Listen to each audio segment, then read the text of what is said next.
Hi guys, it's Jacob from Stringbuzz here, stringbuzzworld.org being the music journalism site, links are in the description down below, and we have a brand new track of the month segment for you. It's been a long time, funnily, a whole month since the last one, so yeah, people usually are excited for this one. It's a sort of roundup of all the best, the worst, and the ones which I still feel we need to talk about for tracks this month, and it's been a funny old month really. Last month was a bit of a dry month. There was a couple of decent tracks in there, a couple of fairly rough ones, but nothing horrific and nothing outstanding. This month we've had it sort of ranging really. We've had some horrific tracks this time around, and we've had some fantastic tracks this time around by artists who I hadn't actually really expected to release such good material from. So should we see what I thought of all these following tracks? Starting with our honourable mentions for best track of the month, we have Grizzly Bear's track for Cypresses, and this is a track that kind of came out of nowhere really. It kept popping up on my feed, so I really just viewed it or listened to it just to get it out of the way, and I had a really fun time with it.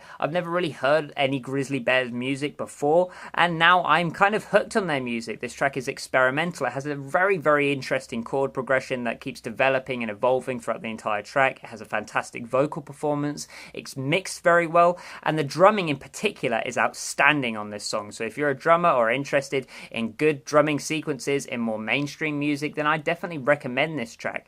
It reminded me a lot of Dirty Projectors, but in a more surreal sort of way. It's sort of Fleet Foxes meets Dirty Projectors, and that's always an outstanding combination for me. The next track is actually older than I am. It's 20 years old. It was released as an anniversary sort of single. It was unreleased before. It was like a B-side that never saw the light of day, but it has just recently been released, and it's by Radiohead, and that's Man of War, and it's going to be featured on this upcoming anniversary edition of one of their first albums. And it's a fantastic track. Again, it is more experimental, but it's got a lot of the sort of cliches, I guess, when it comes to Radiohead, but in a good way. It's the stylistic type of stuff which people listen to the band for. It's a lot like their early material, of course, because it is some of their early material, but it's nice to hear sort of this earlier material be re-recorded in a way that is much more modern. They teamed up with XL Recording Studios when it came to this track, and it definitely works really well. It's grungy, but it also has this sort of melancholy feel about it that you'd expect from the group. Fantastic vocals, which are very falsetto based. Fantastic lyrics, which are a little bit sort of surreal, a little bit visceral, I guess, as well, but definitely relatable, and if you read enough into them, you'll definitely find your own experiences within them. And I think they're also adaptable as well, like I said in my video, because people will react to them differently, but in good ways. So I think this is definitely worth a listen for anyone out there. The next track was actually fairly close to being my track of the month because I enjoyed it just this much, and it's by Coldplay, and that's All I Can Think About Is You. I actually think Coldplay have had a fantastic year this year. If you throw away that terrible collaboration with the Chainsmokers, their EP they released in particular was fantastic. The best stuff they've released since basically when they started out. Again, it's a little bit experimental, I guess, but it is sort of this indie-fied, alternative, ballady sort of music, which you either like from Coldplay or you don't. I've never used to, but this track in particular resonated with me very well thanks to relatable lyrics again, lyrics that I found endearing as well. Fantastic instrumentation, again sort of varied with the song form in particular was the most exciting thing for me in this track, that you never really knew where it was going to go because nothing really repeated itself in the sort of exact amount. We always had decoration coming in, like we said, varied in the song form in particular. Fantastic vocal performance yet again, and it's worth a listen for people who, and this is people in particular I'm talking about here, who perhaps have been turned off Coldplay in the last sort of few years or so, which is more than understandable due to their chart fodder type releases they've been releasing fairly recently anyway. And I just think that this track will turn you back onto them. It is definitely an older style, it's more varied, it's musically much more sound. The songwriting on Showcase here is fantastic, so yeah, give it a listen.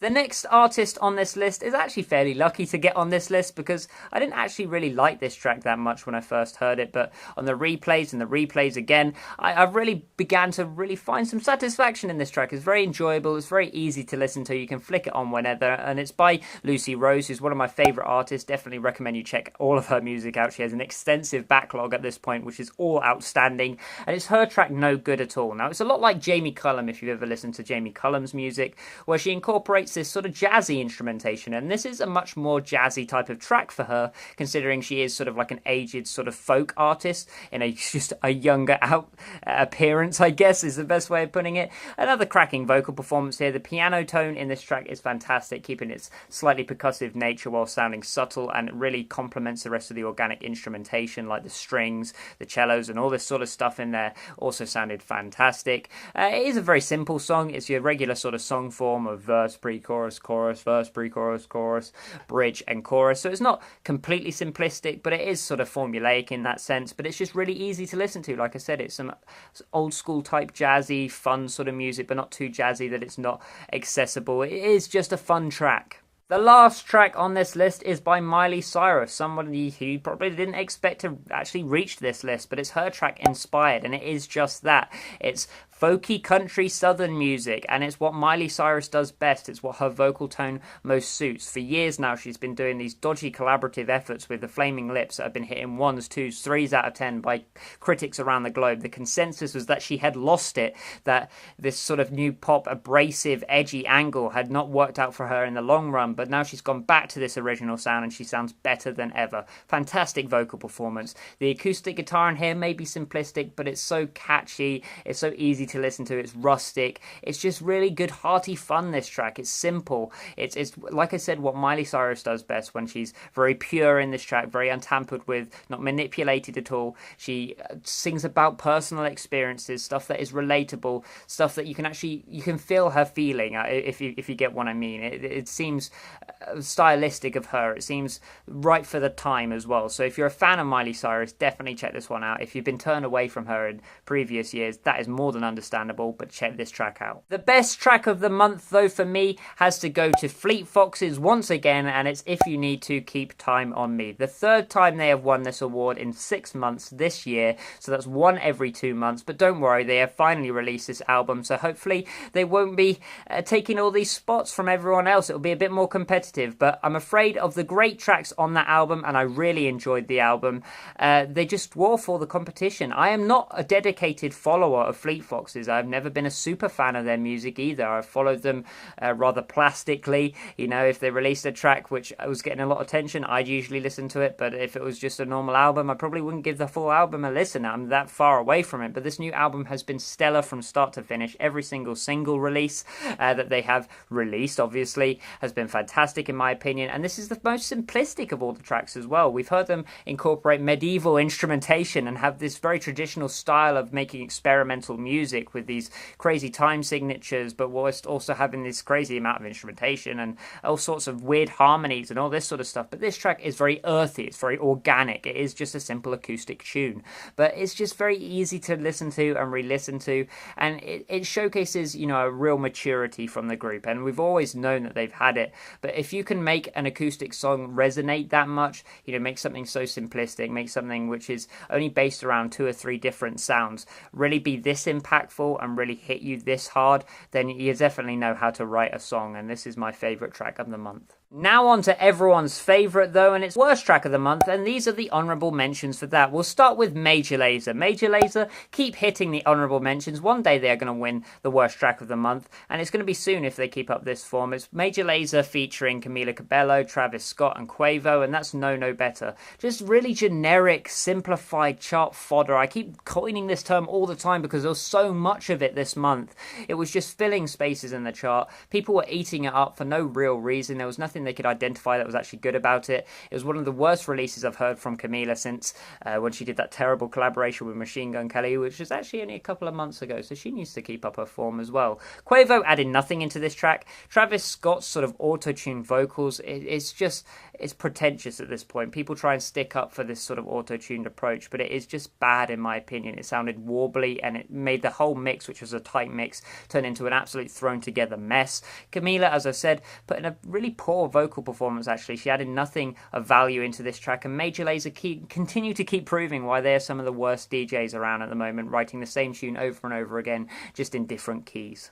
The next track is by Chase and Status, and it's featuring an indie band called Blossoms, and it's called This Moment. Now, I love Chase and Status. Their sort of signature drum and bass style, which has filled up the charts for a long time here in the UK, has been refreshing for me. They've broken up what has been a very boring time for chart music, but they decided to go down this indie route with this indie group that sounded like any other British indie group, by the way, and it's a very plain and bland song. It's not glaringly flawed in any aspects, but the production isn't very good. It doesn't incorporate anything stylistic of Chase and Status at all, and it is a very subpar indie track. It's very simplistic, very basic. The vocal performance is average, and like I said, there is nothing stylistic here. It did feel like I wasted my time throughout the whole of listening to it. I think it's the worst thing going for it, really, is that you can listen to it 4 or 5 times and not even realise you have it. It's that background worthy that it's not even worth concentrating on. Now, any other month, this track probably would have been the worst track of this month, but believe me, there are worse tracks from this month, and it's by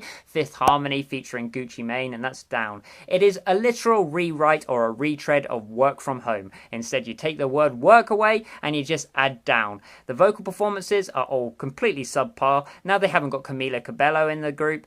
They have no lead singer. They all sound like generic sort of early 2000s girl band singers. Nothing special about them at all. Gucci Mane comes in with perhaps the best section of the track, but it deserves so much more. The instrumentation actually really picks up during that part. You have this distorted sort of bass come in, and it's really thick, it's really heavy, but he adds, this sort of lazy flow into it, and it was jarring. It didn't make any sense. The track is around 2 minutes long, so it's ridiculously short. It's just verse, chorus, which is about as lazy as you can make it. The progressions are all dull. Like I said, it's a retread lyrically of Work From Home in every single aspect. They just keep repeating the same syllables, the same words over and over again on the crotchet beat, just because that's catchy nowadays, apparently, just sounding obnoxious. The next track is a bit of a controversial one, really, because a lot of people liked it. A lot of critics here on YouTube really liked it, but I really didn't like it all too much, as you can tell. And it's by Queens of the Stone Age, and it's The Way You Used to Do. Now, I'm a fan of Queens of the Stone Age. I love stoner rock. It's my favourite genre next to prog. I think they have been the pioneers for a long time. Josh Homme is one of the most talented vocalists and guitarists around in the world at the moment, and this track just fell apart for me, really. They have got Mark Ronson producing, of all people. I admire him as a producer. He's a fantastic pop producer, but we've never really seen him do anything with rock music, and it shows here. There are claps galore in this track, and they're these reverb, sort of programmed artificial claps, and they sound horrible. The vocal performance is distinctly average for Josh's sort of quality. It has this recurring sort of guitar riff melody thing, but it is literally 4 bars long, and it just repeats throughout the whole track over and over again. It's dull. The drum transitions are all dull. Everything to do with this track is just dull and repetitive. It is on a loop from start to finish, which is something you should never say about a stoner rock band. They're meant to incorporate some sort of progressive elements, and Queens of the Stone Age have done that in the past. Also, it is mixed poorly. So yeah, I was disappointed about this track. The next track on this list is by Fall Out Boy, and it's called Champion. Now, I was actually rooting for Fall Out Boy going into this track. I think they've had a lot of stick over the last 3 or 4 years or so for releasing what is okay pop music, but it's not nearly as bad as, say, what Linkin Park have released, what Blink-182 have actually released, and even Good Charlotte during that time. Yeah, they've released much worse tracks from groups which were around the sort of same era, but this song is really bland. The only redeemable factor, if I can think about it at all, is that in the music video, Post Malone is skateboarding, which this guy must be incredibly friendly, because he's friends with absolutely everyone on earth at this point. But it's got these sort of distorted instrumentals. It wants to be a bit more guttural. It wants to be a bit more gritty, I guess. It wants to promote this positive mindset and be empowering, but it's so cheesy and so cliche. The lyrics are horrifically bad. Patrick doesn't put in a very good vocal performance. At this point, I don't really know what the group actually does, because even though I mentioned these distorted instrumentals, they were made to sound organic, but they were clearly programmed. Either that, or they were organic and they were made to sound programmed, because they sounded incredibly artificial and just quantized and just really over neatened up for a track like this, over manipulated, I guess, and it left the mix feeling really just torn apart. The final track in my honourable mentions was this close to being worst track of the month. I hate it, and it's by Future featuring Chris Brown, and it's Pie. It's just another Future track, really. That's all I have to say about it. Just sort of warbles in auto-tune. Chris Brown tries to rap. He's got a ferocious voice, doesn't he? With his high falsetto. in his goofy glasses. It's about booty, isn't it? Something different, I guess. Yeah. The worst track of this month, and is it a surprise to anyone, is by Jake Paul. It's featuring Team 10. It's Everyday Bro, and you already know that, bro. Yeah, this track sucks, doesn't it? I know it's meant to be a fun track. I know it's meant to be poking fun at his ex-girlfriend. I know it's meant to be poking fun at the general YouTube audience. But we ate it up, and we're sort of poking fun back, and he's claiming everyone's videos for doing so. So even if he does it for this one, you're not going to earn very much from it, because I'm about as popular as a broken tea leaf. Yeah, this song is trash. It's trash in every way. It's a lot of upper class white kids, some from Britain, some from America as well, trying to rap. It doesn't work so well. A lot of Disney star kids as well. Yeah, that doesn't work too well. What can I really say about this song? It's bad, and you've already heard thousands of people talk about it on YouTube about how bad it is, so I'd just be wasting your time, really. So yeah, it's been a pretty strange month, hasn't it? It's been a really strange month. The most interesting probably since I started the channel, but interesting nonetheless. Some tracks will actually end up featuring on our best list towards the end of the year, and I think a lot will feature on the worst list. I'm looking at you, Jake Paul. I'm looking at you, Future and Chris Brown. They're sort of tag-ons anyway. They're always going to be there, weren't they? So if you like this video, then please leave a like, comment any artists, tracks, whatever that you think I should look back and listen to, just to, you know, maybe they deserve to be on this list somewhere, not saying where. And comment what you think about the choices I made as well. Subscribe to see more, and I'll see you around next time. Bye-bye.